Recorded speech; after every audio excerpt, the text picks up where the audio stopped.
যখন জাদু করা হয় কারো প্রতি, সে অসুস্থ হয়ে যাবে। ইভেন সবচেয়ে পরহেজগার মানুষও জাদুগ্রস্ত হতে পারে, আপনি আমি যে কেউ হতে পারি। যারা ইসলামী বিধান পালন করেন না, কোরআনের সাথে সম্পর্ক কম বা নাই, হারাম রিজিকের সাথে সম্পর্ক আছে, যারা সুদ খাচ্ছেন, গান বাজনা করতেছেন, যারা বাদ্যযন্ত্রের সাথে সম্পর্কিত, যারা অশ্লীল টিভি মুভি এগুলা দেখছেন, এদের জাদুগ্রস্ত হওয়ার সম্ভাবনা 95%। একবার জাদুগ্রস্ত হয়ে গেলে তাকে রিকভার করা খুবই ডিফিকাল্ট। এই জন্য ইসলাম এই প্রোটেকশন গুলো দিয়েছে। কারণ একবার জাদুগ্রস্ত হয়ে গেলে এটাকে সলভ করা খুবই ডিফিকাল্ট। কারণ জাদু জিনের সহযোগিতা ছাড়া হয় না। যারা জাদু করে তারা জিনকে তাবে করে। আপনারা কিন্তু কোরআন পড়লে দেখবেন আল্লাহ পাক বলেছেন জাহান্নামের ইন্ধন হবে মানুষ আর জিন, যারা একে অপরকে সহযোগিতা করত।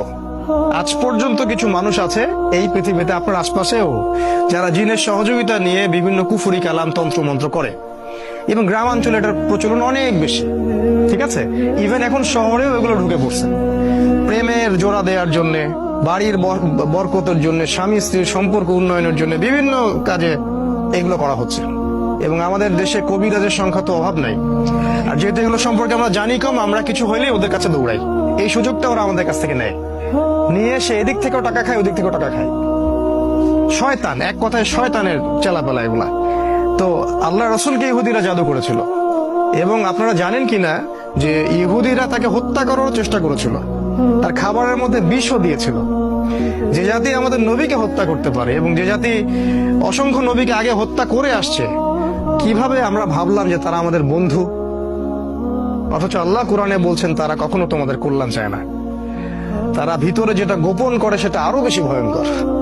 ঠিক আছে, তো তিনি এই জাদুগ্রস্ত হয়ে রাসূল সাল্লাল্লাহু আলাইহি ওয়াসাল্লাম যে সমস্যাটা হলো সেটা হলো তিনি ভুলে যাচ্ছিলেন, কোনো কাজ করলে মনে রাখতে পারছিলেন না। এমনকি তিনি তার স্ত্রীর কাছে গিয়েছেন কিনা সেটাও মনে রাখতে পারছিলেন না। তো জাদুগ্রস্ত হলে খুব খারাপ অবস্থা হয়।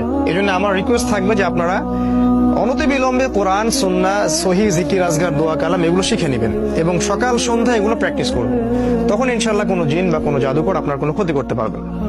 তো এই যে সমস্যাটা রাসূল সাল্লাল্লাহু আলাইহি ওয়াসাল্লামের হলো, এরপরে একদিন তিনি শুয়ে আছেন, আর আল্লাহর পক্ষ থেকে দুইজন ফেরেশতা তার কাছে আসলেন।